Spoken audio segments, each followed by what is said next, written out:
Welcome to Living Life in the End for the Successful and Fulfilled Woman. I am your host, Dr. Stephanie D. Barnes, the Liberated Lawyer. I help women to get everything they desire in life by equipping them with powerful strategies to achieve the fulfillment they desire and deserve. Who said you can't have it all? Clearly, they did not know about living life in the end. When women make powerful decisions and create great strategies, they can have everything they desire in life. Girlfriend, forget about choosing between being successful or fulfilled. You can be successful and fulfilled. It's time. It's time for you to get everything you desire and deserve. It's time for you to live your life on purpose.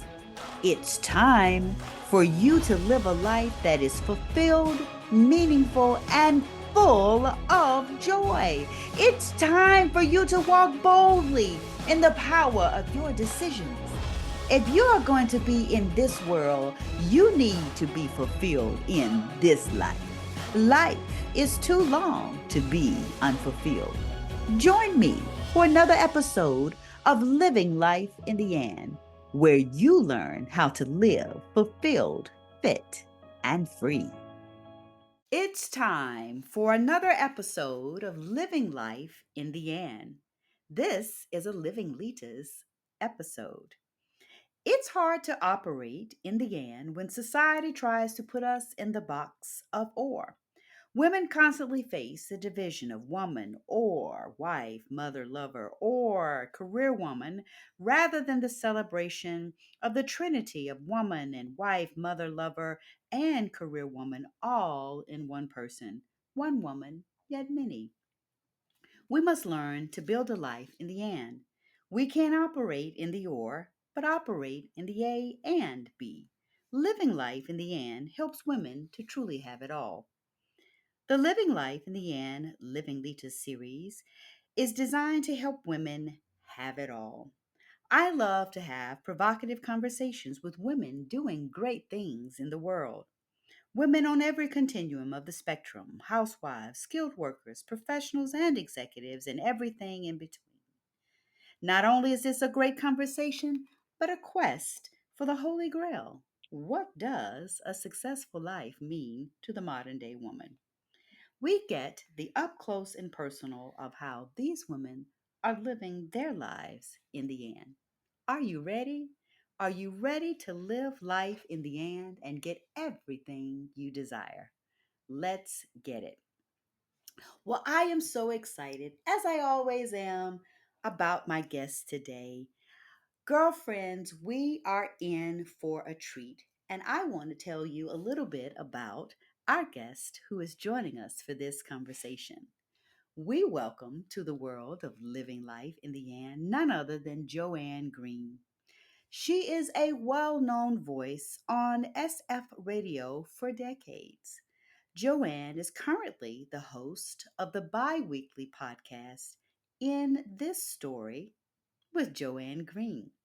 And she's also the author of By Accident, a memoir of letting go, published by She Writes Press, in which she emerges from a life threatening accident with hope and a new way of embracing life, or a new embracing of life, I should say.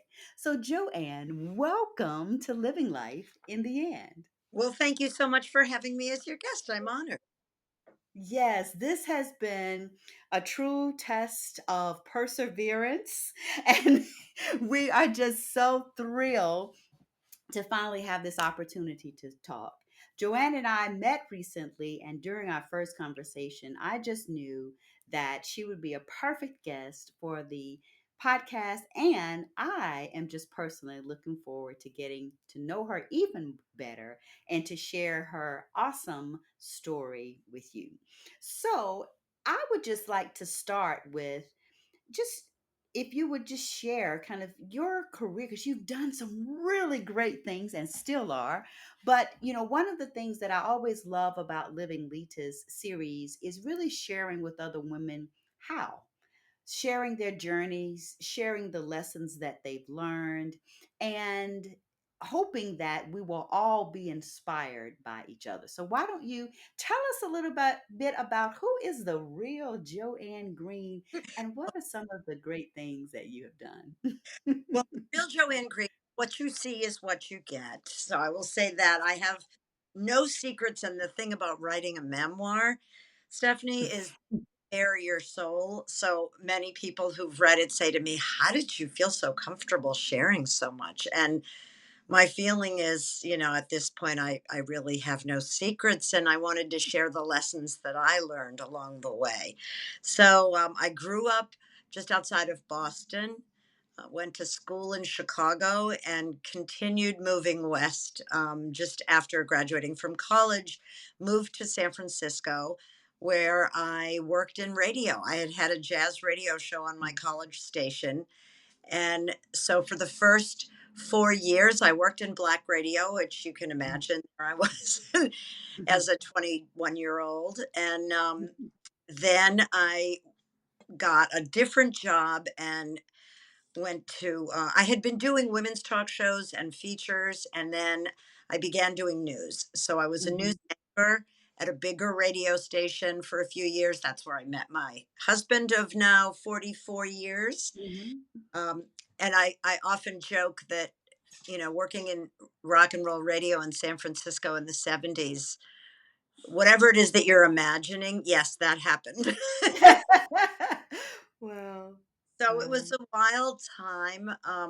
I hosted talk shows after that. And then at some point left broadcasting after about 20, 25 years, and was a freelance person. And podcasts we think of as relatively new, but what's new is the distribution system. Right, The right. fact these are little radio shows, and these Mhm, shows which we can put on the internet in a variety of locations, and people mhm, find us, and there's no fee for doing that. Whereas for many years I produced audio programs for corporations and mhm, nonprofits, and the big expense was how to get those into people's hands. So we would press um, cassette tapes, and once we did a whole thing where you had to call, press 6 if you want to know about this, press 7 if you want to know about this, all done over the phone. So many years of that. Throughout all those years, and this is what I really have written about, is that I felt like I had to be the best at everything. I had to prove myself. I had to keep on working. I had to always achieve, achieve. mhm. I was all about productivity. And, there weren't very many women in radio when I first began. Is my dog bothering you? She's wanting to play. No, and that's how dogs always are. They always wanna be in on the action. That's okay. That's okay. This is a girlfriend conversation, and your dog can just join right on in. Don't worry about it at all.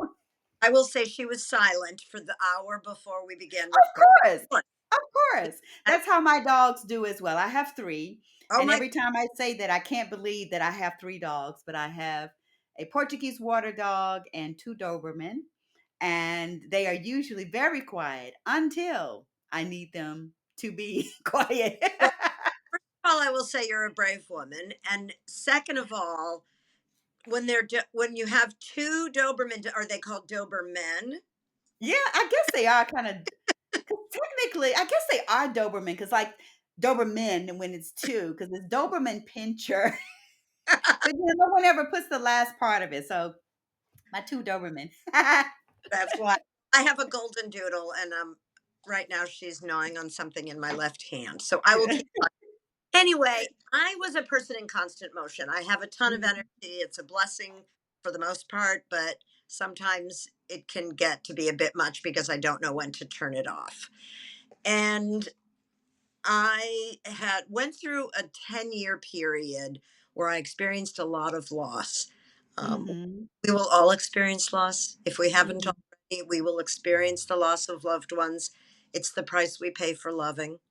mhm, And mhm. but I had a real double, triple whammy. I lost my mother and my sister within 5 months, and then a Mm. couple years later, I lost my brother, Oh, which left goodness. me as the matriarch of a very large family, and I had Mhm. always been the baby in my family. Mm. So I dealt with the grief. You can't rush grief, I've learned. I'm going to sprinkle in little lessons along the way here. I was it really brought me down, and especially after Mm. my brother passed, then I had to go through all the trauma and grief of losing my mother and my sister. I was finally back up to speed by now. But this point in my life, I was working at a nonprofit running programs, and if you've ever worked at a nonprofit, you know that whatever they tell you is an understatement, right? Yes. If they say 40 hours a week, it's really 60. Right. So I was back up to speed. It was October 3rd, 2012. I was leaving work to go home and catch the first debate between then candidate Barack Obama and Mm. Mitt Romney, just Mhm. this in a moment in time. I was crossing the street in a crosswalk in broad daylight. A car stopped for me, and just as I got in front of her, it was a sedan. This is Oh. relevant. I heard what sounded like an explosion, and I found myself airborne. Oh, dear. And a truck had come at 50 miles an hour, slammed into her, which caused her to slam into me. Oh. Been driving an SUV, I would have gone under and been killed. But because it was a sedan, I was thrown up onto the hood of her car. Oh, She goodness. catapulted 50 feet down the road with me banging against her windshield, and then I fell off onto the ground. Oh, dear. In shock, and I all I knew was that I was alive and Mhm. couldn't move. And I, as it turned out, had four pelvic fractures. The whole right side of my body was, the soft tissue was all crushed. But something very interesting happened at the moment of impact.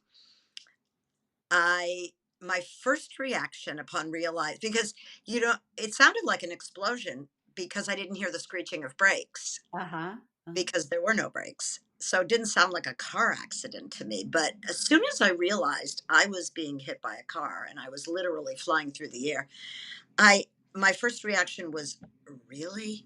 Now, like, I haven't been through enough. Yeah. I'm finally back up to speed, and now I'm being hit by a car. And a nanosecond later, Stephanie, something clicked in and I went, okay, let's do this. Mm.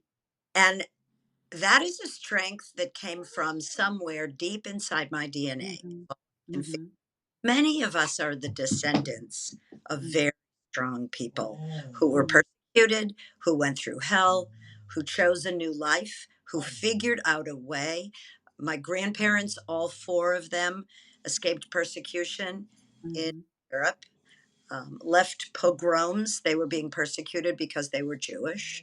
They went to the United States for a new life and Mhm. didn't know the language, didn't have any relatives there, knew nothing, were not educated, did not have Mhm. a way to make a living, and they figured it out. And they put Mhm. together and built a community with others and raised, both of my grandparents raised four children, of which my father and my mother were one. And so I think on some level I was tapping into that strength. And I share with Mhm. you because as women, we can do this. We Mhm. tap into strength we didn't know we had. And Mm. Yes. what did that strength look like? It looked like me being able to say over and over again throughout my year and a half of recovery and throughout the subsequent things that happened to me in the next couple of years, which included being caught in a category 4 hurricane in Mexico and having to be airlifted out by the Mexican military. No Oh, joke. dear. Oh, goodness. A cancer diagnosis, which turned out to be very treatable, curable, but I didn't Mhm. know that initially. So I thought, oh, great, I survived being hit by a car, and now this. Yeah. Yeah. And I had watched my sister die a horrible death from cancer. So Mm. I knew what images to haunt myself with. All throughout, I was able to say, I can do this. I can do this. And one of the ways I did that was to establish a gratitude practice and to say, Mm, I may not be able to sit up, but at least I have a husband who works from home and can bring me food. I mhm, cannot walk my dog and he can't leave me alone because I can't be left alone at all. But at least we're part of a community where people are volunteering to take a shift and walk the dog each. mhm, So there's a series of things like that. And I'm not going to paint a picture here like I was like positive all the time. I was not. Um, and I felt sorry for myself plenty, but I learned to grieve my losses, feel the pain, feel the mhm, trauma, and then dust myself off and pick myself up in whatever way and move. mhm, And things are going to happen to all of us. We are all going to experience loss and illness and injury and failure and challenge. That's what mhm. is what we're guaranteed is change. Yes. Something, Oh, goodness. Oh, right? goodness. Say that again. Something coming down the pike and you are not prepared, right? It's just a fact. And yet we can get through it. And we Mhm, can know that even though that moment where you're feeling total despair or trauma, in my case, a lot of flashbacks of the accident that were mhm. me. I would watch TV. I can't believe how many car accidents there are on television shows. Every single show I watched, it felt like someone was getting Right. car. And then I would say, this will pass. This, Mhm, this is right now. You are in maybe terror or dire physical pain right now. Tomorrow's going to be different. mhm. Might be better, might not be better, but it's going to be But different. it'd be different, right, right. Right, and, and I think, you have touched on something that is so relevant in so many ways. And of course, we know that as of this recording, America is experiencing a a traumatic event or on the precipice of some type of trauma resulting from what we expect down the pike. And as you and I were speaking right before we started this conversation, just trying to deal with or process what's going on and how do we move forward. And when I think about what you've shared about your family coming to America and coming out of a horrific situation and creating a new life and creating community and creating a history that you were able to tap into.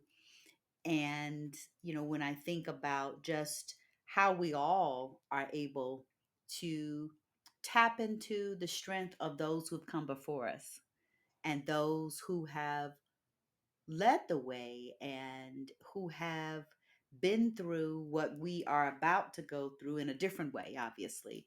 But, that is something that is so important for us to tap into when we experience disruption of any kind. And obviously, you experience a very personal disruption in the aftermath of literally being in that accident and the physical injury and mental injury, because those two things always go hand in hand.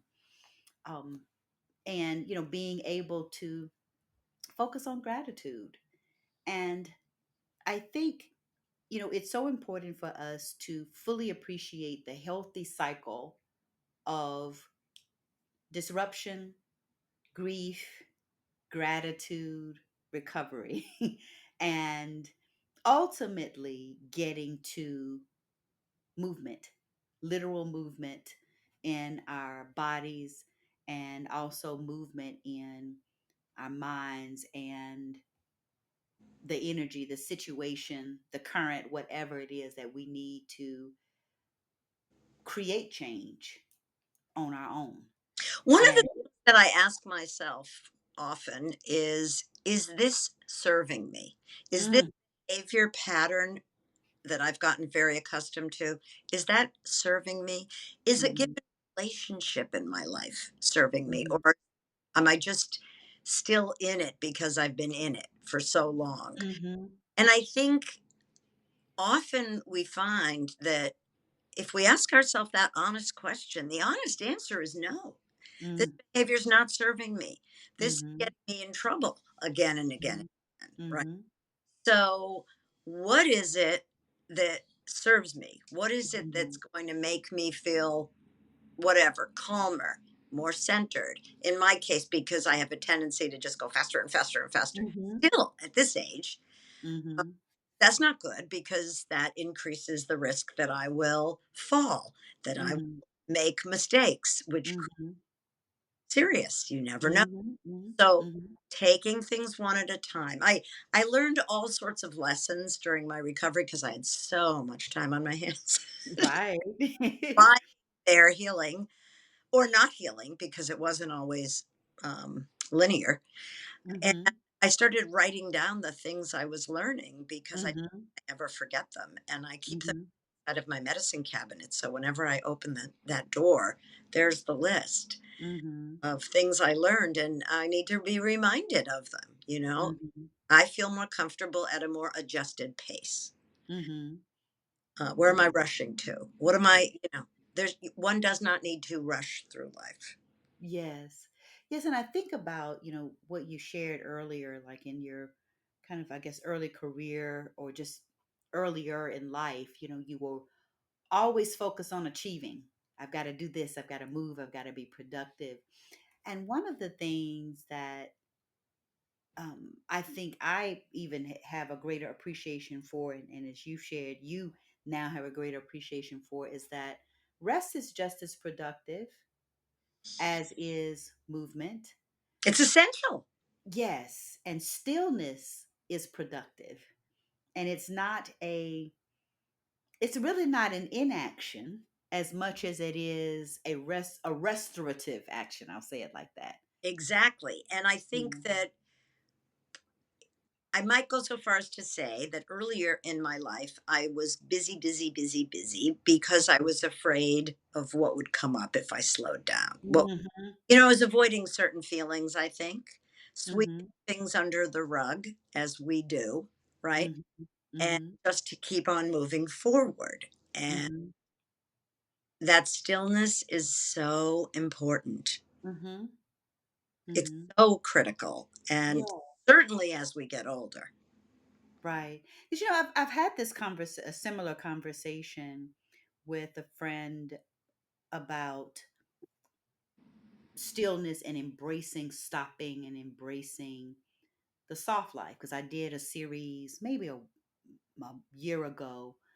I did a series on the soft life, which was about taking care of ourselves and enjoying the stillness of life and not being so focused on production that we produce to the detriment of actually being able to enjoy what we've harvested.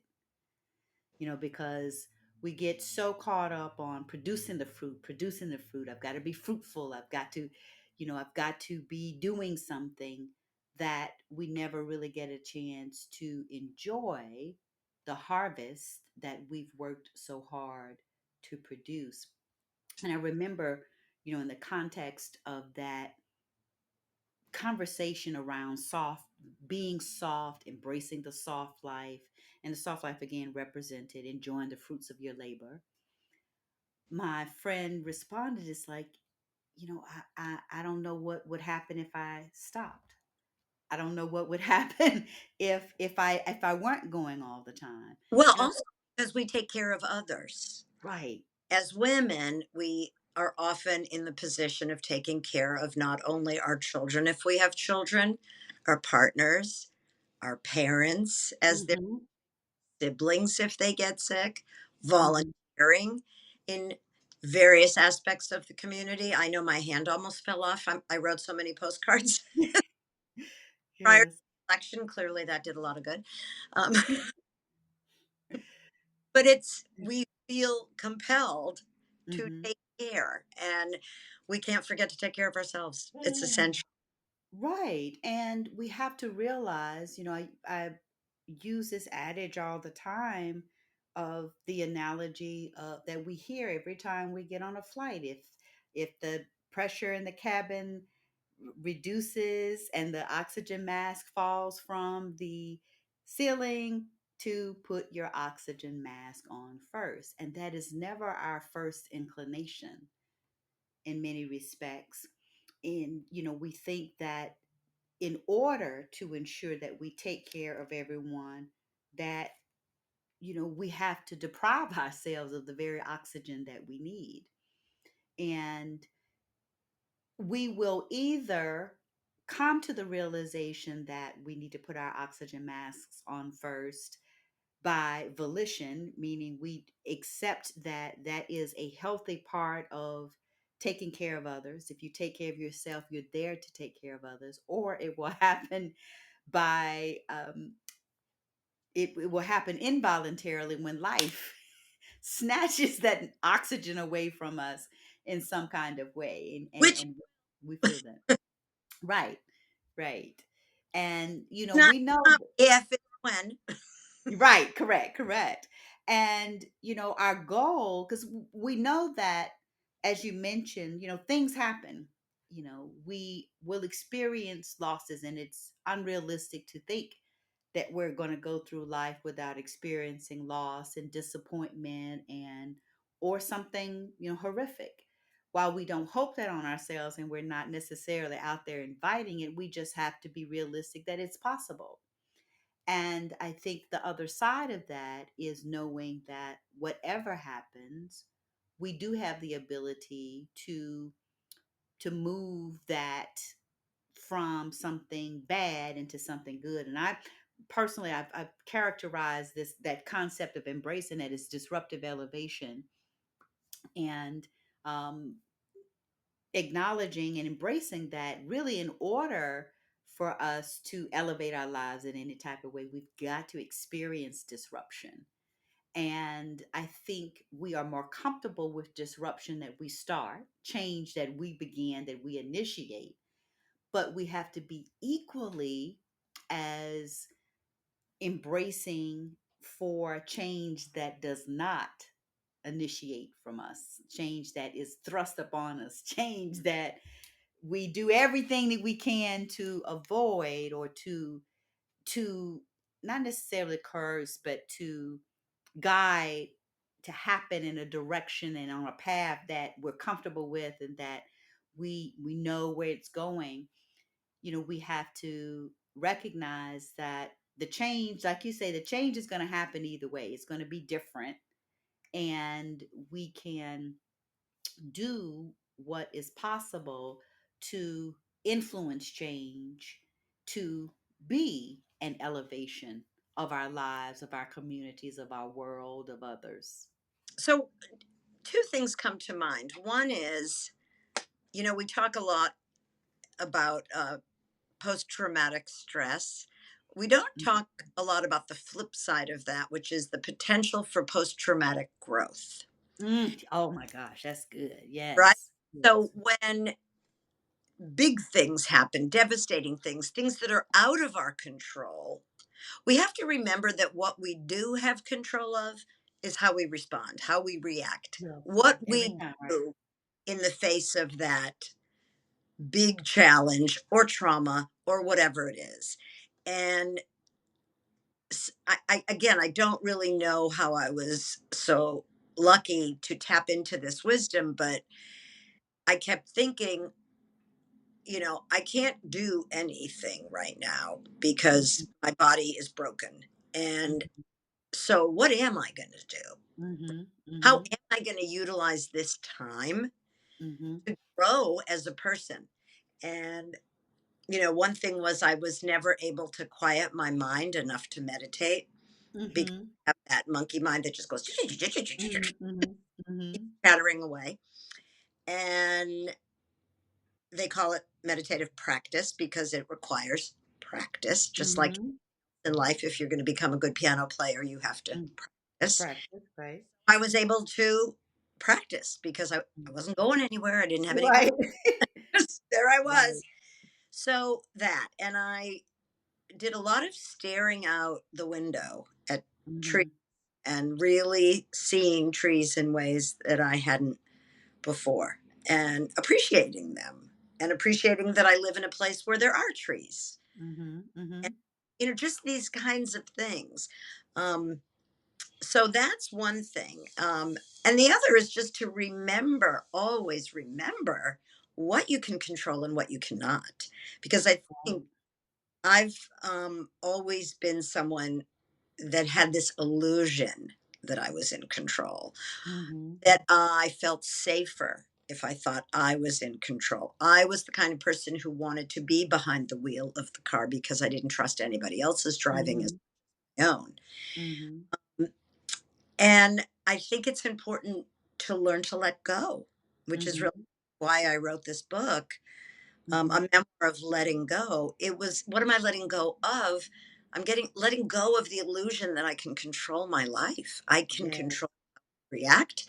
I can control where I pursue opportunities.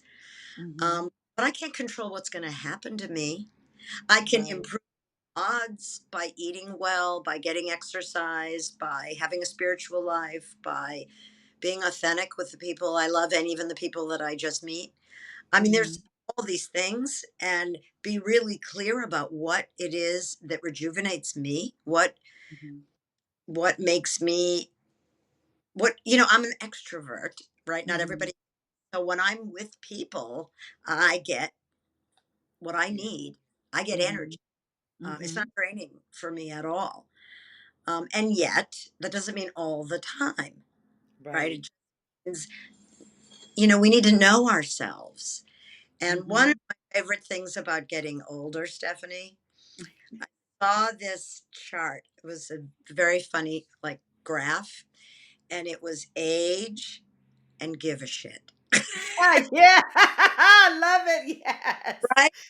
So the older you get, the less you're trying to impress people, the less Yes. you're trying to put on a show, the more you are, hey, this is who I am. You gotta Take get me, it how you live it. This is it. Yes. this is it. And I'm just becoming more like me now Mm. as the years go on. Mm. I'm not trying to be like somebody else, which I Yeah. definitely did when I was younger because I wasn't sure who I was supposed to be. And I was trying Mhm. on different identities, and some Mhm. some fit, some didn't. and Right. Right. Yes, because I always think about this, because one of the beautiful things for me, I don't know what it was about turning 50, but it truly was or opened an age of awakening, of lightening, and that ability to just love who I am as I am. And that doesn't mean that I am no longer committed to evolving, because I am. I desire every day to become a higher and better version of myself. And yet, even in that journey and commitment, it is on my own terms, and it's not in response to what everybody else thinks I ought to do, or this person thinks I ought to do, or society says we can or can't do. And I always think about, you'll get these questions sometimes, or see things that talk about, what would you tell your younger self? And I wonder, many times, if I told my younger self what I know now, would she still do the same things that she did? You know, no, and I think only learn from our own mistakes, not from somebody else's. right. I have adult children, and now, my biggest job with them is to keep my mouth shut. Mhm. I am no longer their manager, and I am no longer even their consultant. Right. I'm fired. I am there for support. How Mhm. can I help? What is it that I can do? Do you need to vent? I'm here. Mhm. And yeah, we have to learn that our roles change. Mhm. Some of Mhm. that just happens. Mhm. But I'm happier at this age than I've ever been in my life. And Mhm. that's something, because I'm a lot older than you. I am old. I'm part, so funny. I'm part of this. you'll get a kick out of this. I'm part of a global women's writing group. And in Uh-huh. fact, my podcasts are these short essays that I write for the group, and then I record them. And my husband, who's a recording engineer, sets them to music and sound effects and all that. And the prompt for this week is, were you ever a Girl Scout or a Yes, campfire? Okay. yes, Remember badges? yes. So the prompt for this week is to write about the requirements for the badge of being a middle-aged woman. What requirements? What is it that we're supposed to do, say, not say, feel? Right, right. I'm having a blast with this because it's just easier for me at this stage of life to know what to do and how to Mhm. be and how to behave than it ever was before. Yes, yes. And so if we have young women listening, I want to say it gets better. Yeah, it does. Because I had this conversation with a young lady who was lamenting turning 40. And she's like, oh, yeah, I'm turning 40. Oh, my goodness. I was like, girl, wait till you turn 50. This is not a time of your life to lament. This is beautiful. And I know like for years, I when I turned 25, for whatever reason, I thought 25 was like the golden age, and I never wanted to admit I was older than 25. So every birthday I turned 25 again. And I did that for like I guess 15 years. And then when I had my 40th birthday, I just decided I'm turning 40. This is amazing. This is fabulous. And at that point, at that stage in my life, I really was beginning to find myself. 40 marked just a stage in my life where I was beginning to transition. I literally colored my hair. So I was beginning the transition from my natural hair color to blonde because for Because my books are fun. yes, yes.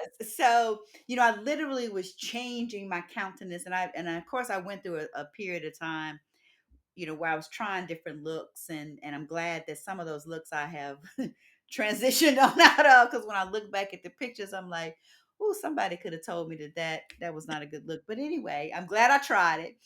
But, that's one of the things that I'm really excited about in having conversations with women like you, and just having conversations and being open to the conversation around the fact that we don't we all must age. We will all, if we're blessed, get older each year.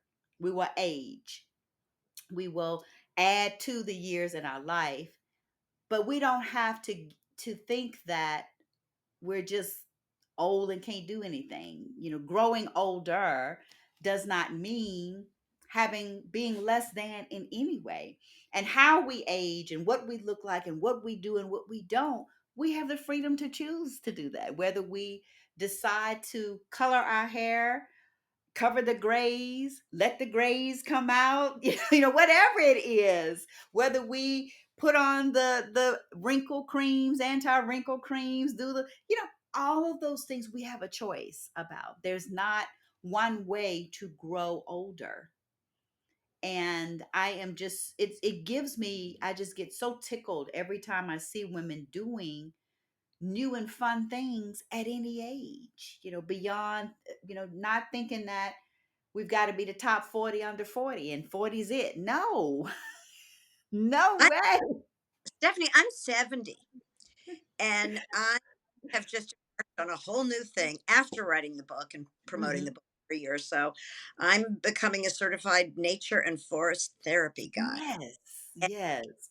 Is amazing. I love to hike, and I know that I'm not going to be able to hike forever, but I sure as heck want to know that I'm going to be able to enjoy natural spaces forever. Yeah. And Mhm, I get from being in the woods or mhm, being any sort of natural environment, not only health wise, because that's proven. The Japanese have done a tremendous amount mhm, of research, and now people all over the world have also embarked on that research, is that being in natural places mhm. lowers our blood pressure unless you have low blood pressure, in which case it raises it. incredible. Yeah. Body, really amazing. And just what it means to breathe fresh air and interact with um, the non human world of living things. And Mhm. so I've embarked on this course, and, in 6 months, I'll be certified. And then I get to decide what to do with it and Yes. population groups to take out into forests so that people can really slow down, Mhm. really deeply Mhm. slow down and feel this natural high. I mean, it Mhm. is right. I mean, we're living in a time when alcohol abuse and substance abuse is as high as ever. And people just feel like they need drugs for everything, to wake up, to go to sleep, whatever it is. Mhm. And maybe what they need is to carve out more time in their life to just wander aimlessly, Right. just Right. And notice. One of the exercises in this forest therapy walk that I will be leading with lots of people in lots of places involves just walking for 10 minutes and noticing what's in motion, mhm. Yes. staring at a tree, Mm, waiting for it to be mhm. caught. So yeah, you can start new things at any age Yeah. and all the ages and new Right. exercise programs. And I've let my hair just this is its natural color, and I look at it and it's gray. I know that. Or maybe white. But I look in the mirror and I see blonde. Yeah. So there you Yeah. go. There you go. There you go. Yes, and I when you talked about the power actually of wandering, I thought about the phrase "all who wander are not lost." So And a lot of times we kind of going back to our conversation earlier about feeling like we need to be going somewhere all the time. What you have talked about with respect to forest therapy and the relinquishing of this desire to like do and to just be. that is exactly what it is. So the difference between a hike, for instance, a hike is focused on your destination, where you're going. Right. Not what a forest therapy walk is focused upon. It's focused upon, what am I noticing? What am I hearing? Mhm. What am I seeing? What am I Yeah. feeling? What am I tasting? All those kinds of things. And Mhm. there's a lot to be said for that. And Yes. It's mindfulness in a whole different um arena.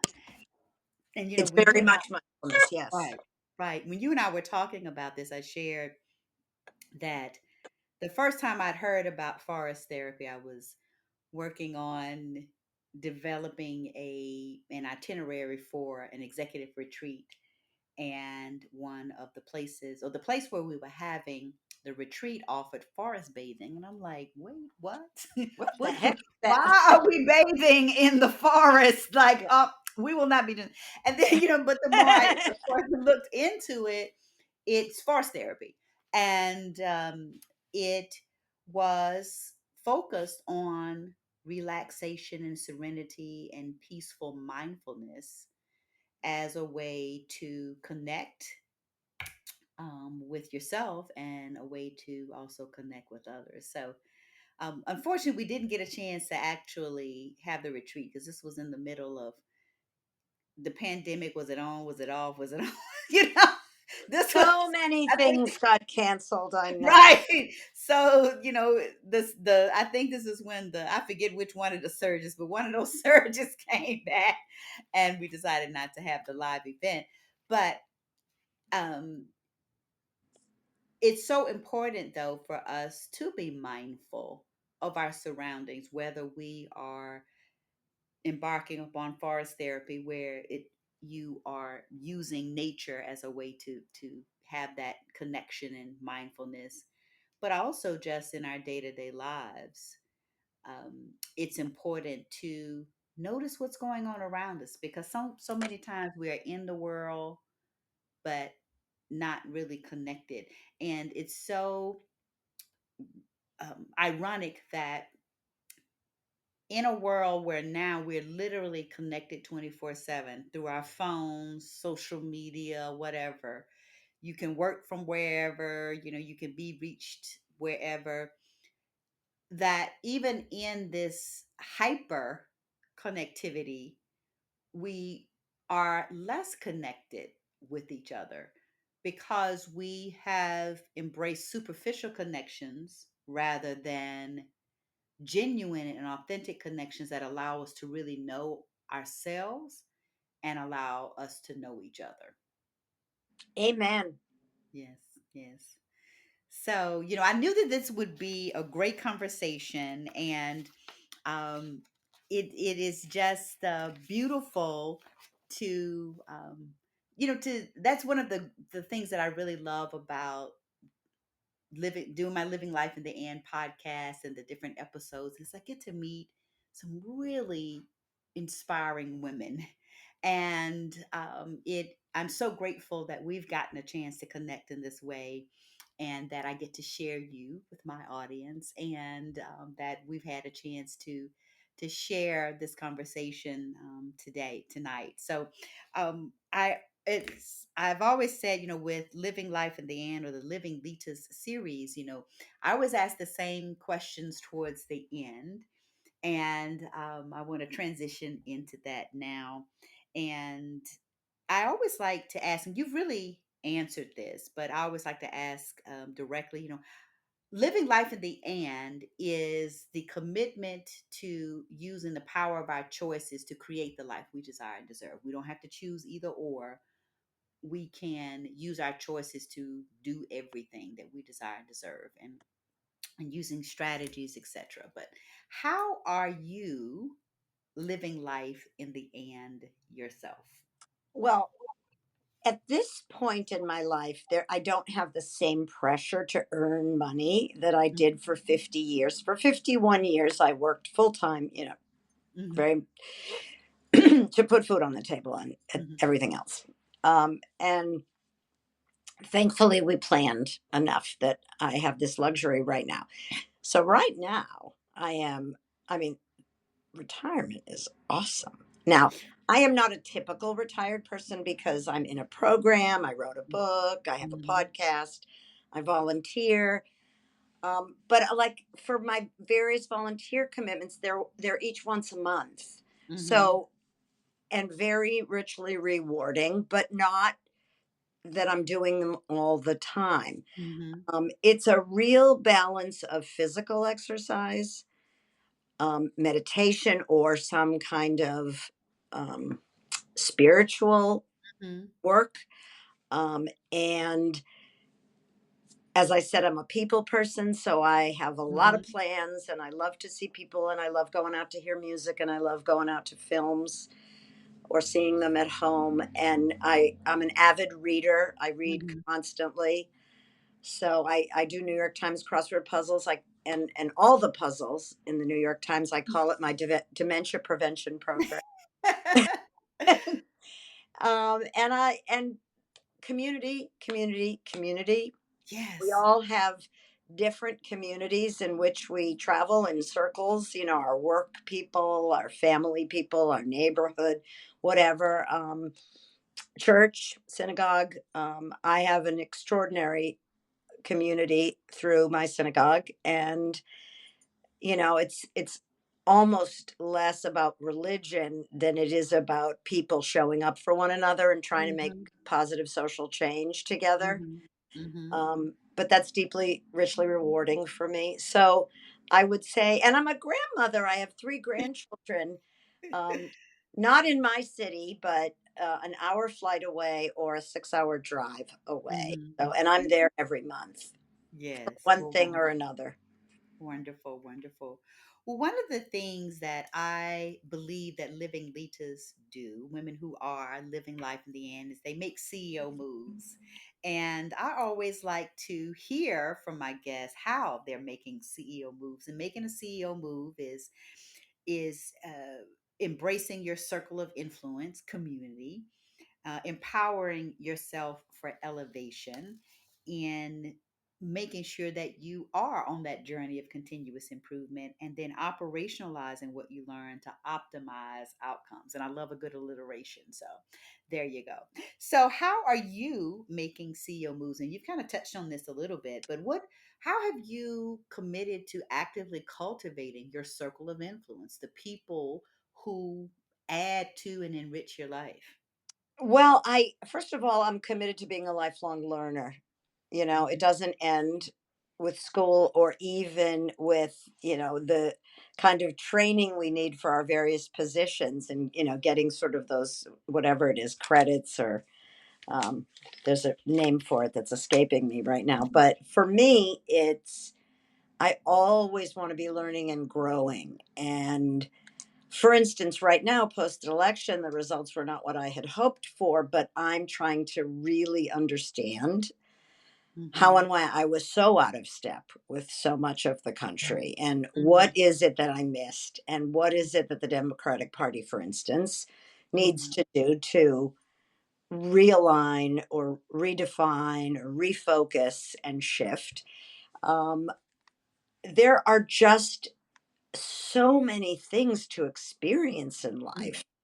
And Mhm. I've always been kind of a glutton for experience, and I want to surround myself with people whom I admire and from Mhm. whom I can learn Mhm. and who make me laugh, Yeah. because that is a lot of what I want to do in the coming years, is not just grow and evolve and appreciate and give.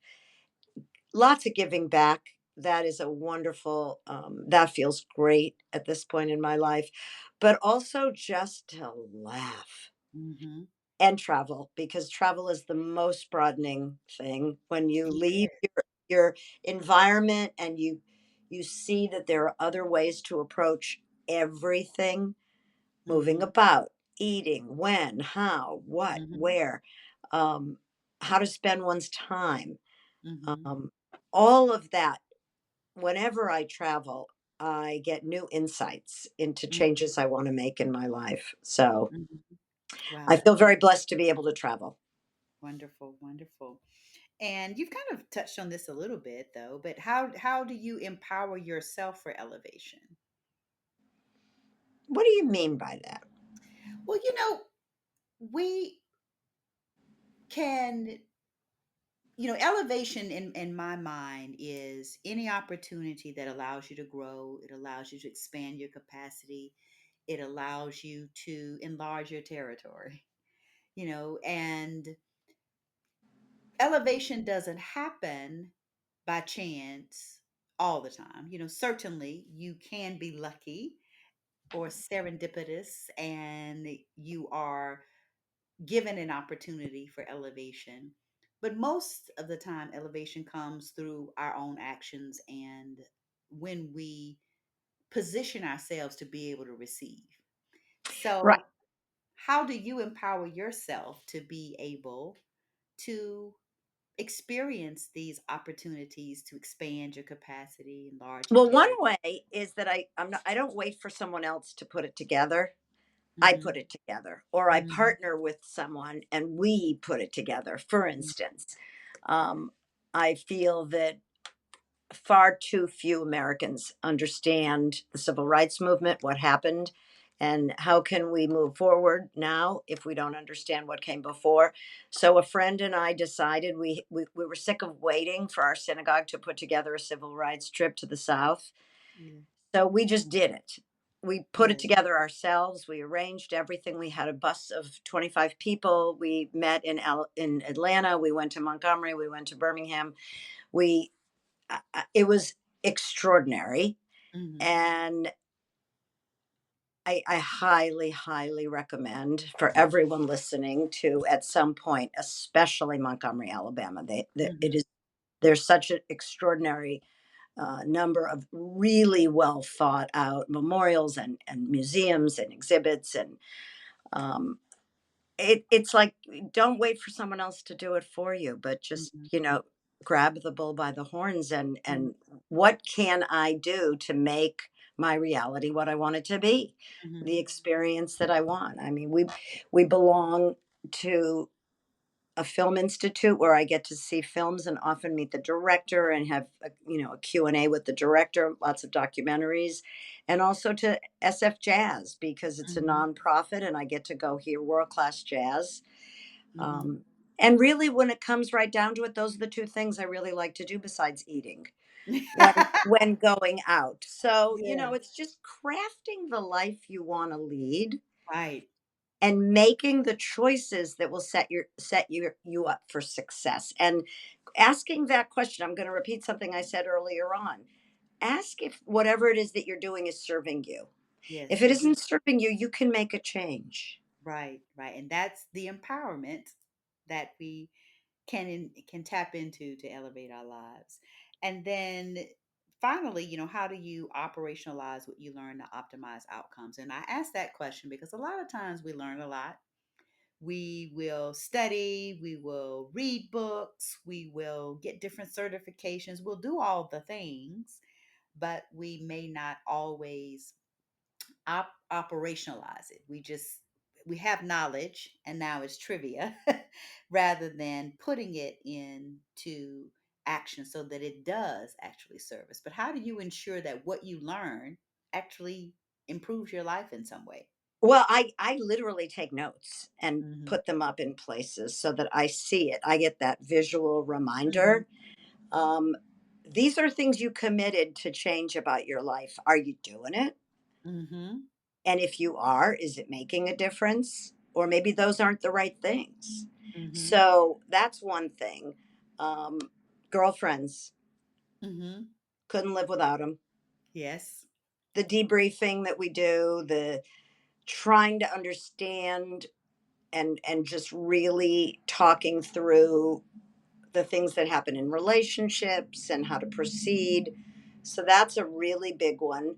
Um, and just I try to keep myself honest and on Yes. and on track. Yes. Yes. Oh, wonderful. Wonderful. Well, as we close out, I want to ask you these 10 questions that I have developed over time to capture how women define success and fulfillment. And of course, there is no right or wrong answer. And I will ask the question, and I just ask that you don't have to overthink it. Just be thoughtful in your response and share the first thing that comes to mind. Because my goal is over time to capture all of this wisdom that women have shared through this series and determine kind of, how do we define success for ourselves and how do we help those who are learning from us to do the same. So here's the first question. What does femininity mean to you? I love being a woman. Um, I am not a girly type girl. I was a tomboy when younger. Femininity means being true to myself. It Mm-hmm. really does. And Mm-hmm. expressing my softness, my vulnerability, but also my strength. Mm-hmm. I Yes. think women, it's no accident that we bear the children, it's because we're stronger. Yeah. And so I think that expressing my femininity is getting in touch with both my very soft and vulnerable sides and my extremely strong and wise side. Wonderful. Wonderful. What does feminist mean to you? Empowerment. All right. All right. Feminism to me is women being in touch with their own wisdom, their own judgment, and acting upon it and self actualizing in the world. All right. All right. Do you perceive feminists as positive or negative? Positive Yes, yes, yes. What are the characteristics of a good woman? character, first and Mm, foremost, authenticity, mhm, generosity, desire to learn, desire to mhm, give back, mhm. Okay. What are the characteristics of a good mother?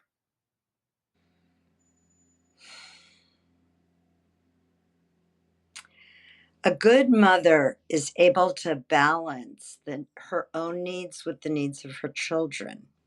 Mm, A good mother is a role model for her children, meaning that she doesn't sacrifice everything for others, but actually nurtures herself, grows, contributes to the world, and has a balance in all of that. A good mother does a lot of listening. mhm, A mhm, good mother provides food. A mhm, good mother provides safety and a mm, home, a happy home. mhm. And a good mother knows when it's time to let her little birdies fly away. Yes, yes, yes. Good, good, good. What are the characteristics of a good leader? A good leader is a good listener. Mhm, A good leader is interested in helping others to find their voice and empowering them to become leaders themselves. Um, a good leader gets input from mhm. others. A good leader is not an autocrat. A good leader does not make people feel terrified. A good leader makes people want to work hard to achieve mutually beneficial goals. All right, all right. What does it mean to have it all? Having it all, I think, at this point for me means being in a relationship that's loving, having open communication with the people who matter to you, having one's health first and foremost, because without that, nothing else really matters. Mhm, Um, Being able to experience gratitude and having a balance in life between working hard and playing hard and having also moments of stillness. wonderful, wonderful. Do you think women can have it all? Of course, we Yes, must. yes, yes, yes. Absolutely. All right. The last two questions. What does fulfillment mean to you? I'm feeling very fulfilled these days. It's the balance of what I'm doing for myself and what I'm doing for others. Mm-hmm. Mm-hmm. And balance is key. And also undertaking things that are challenging and that are tough, and then meeting that challenge, but knowing that the reward isn't necessarily a monetary reward. Um, Mm-hmm. I'm certainly not making any money on my book, but I am regularly hearing from people who say it really helped them to Mm-hmm. face some challenge in their lives. And that to me is extremely fulfilling. Wonderful. And then finally, what does a successful life mean to you? A successful life is,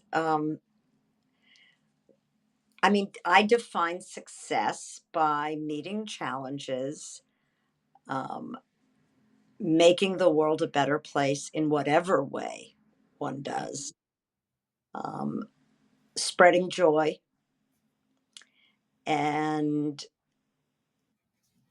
being a righteous person. Wonderful, wonderful. Well, I thank you for sharing those answers with us. And this has been an absolutely wonderful conversation. I'm so glad that you have been able to be a living Lita on this episode. And I just want you to share with others how they can keep up with you. How can we find your book? Where can we find out how you are wandering in the forest and connecting with nature? How can we keep up with you? Well, thank you for that opportunity. So, first of all, I have a website, which right now is focused on my podcast and my book, and it's my name with a hyphen in the middle. So it's Joanne, Joanne dash or hyphen Greene, Greene.com. So Joanne Greene.com. And you can write to me through the website. There's a way to do that, and I will Mhm. respond to every email I receive. My podcast is called In This Story with Joanne Greene. You can follow it, and that's, you no longer subscribe to podcasts, you follow them now, which Right. means you'll be alerted every time a new episode comes up. And it's on every podcast platform from Apple to Spotify to iHeartRadio, all of them. Um, and my book, which I would be most appreciative if people would read or listen to. It's available on Audible as Okay. an audiobook, and I read it. And it's available as an ebook for those of us who read on a Kindle. That's what I do. And then in paperback. And it's called By Accident, a memoir of letting go. It's available on Amazon and also orderable at your local bookstore. I definitely believe in supporting independent bookstores, but not every bookstore carries it. So, Yes. but if you ask them to order it, they can because it's distributed by Simon and Schuster. So any bookstore can order it, or you can just get it right away tomorrow on Amazon. All right, wonderful. Thank you so much. And I hope that everyone goes to support Joanne. And it's just really wonderful to have these different ways to connect with you. And I thank you so much for connecting with my audience, now your audience here on Living Life in the End. Great. It's been a pleasure. And thanks so much, Stephanie, for the opportunity. Of course, of course. Well, I hope that everyone has enjoyed this Living Lita's conversation. As always, I want you to feel something. I want you to learn something, but most of all, I want you to do something. It's time to make CEO moves, create your circles of influence, educate and empower yourself for elevation, and operationalize what you learn to optimize your outcome. Whether you report to a CEO or you are the CEO of your own business, you are always the CEO of you. Capitalize on your most powerful asset, the power of choice, to create extraordinary outcomes in your life and the power to create the life you desire and deserve. But remember, the power is not in the conversation, but it's in the action you take. Don't just talk about it, be about it. But don't wait. Wait broke the scale. Now is the best time to do what you know needs to be done. Your life is a product of your choices. Choose to live your life in the end. This episode was brought to you by the Successful and Fulfilled Woman New You Transformation, a VIP day for the high achieving woman who is ready to be successful and fulfilled. If you are a woman who feels burned out and uninspired, or you are a woman ready to start over after a divorce, death, or other disruption, or you are a mother whose children are ready to leave the nest or are already gone, and you are now ready to create a meaningful life for yourself, or you are a woman who's approaching your golden years and you want the next half to be the best half, or you are a woman who's ready to get more out of life and ready to stop marking time and start living life, then we need to have a revelation conversation. Go to www.everythingideserve.com to schedule your complimentary revelation conversation, where together we will talk about where you are now and where you want to be, and begin to develop a plan to get you where you desire to be. You will leave your revelation conversation understanding the first thing that you can start doing today to begin living a successful and fulfilled life. Thank you for joining me for this episode of Living Life in the End for the Successful and Fulfilled Woman. Please be sure to let me know what made you feel something, what you learned, and what moved you to action. Please subscribe so you don't miss out on a great conversation. And don't forget to rate and review the podcast and let me know how you are living life in the end. Life is too long to be unfulfilled. Don't keep all this goodness to yourself. Tell someone else to listen for themselves. We should all be fulfilled. Remember, your life is the product of your choices. Choose to commit to bringing the desires of your heart to completion. You don't get what you deserve until you get what you decide. Life is too long to be unfulfilled.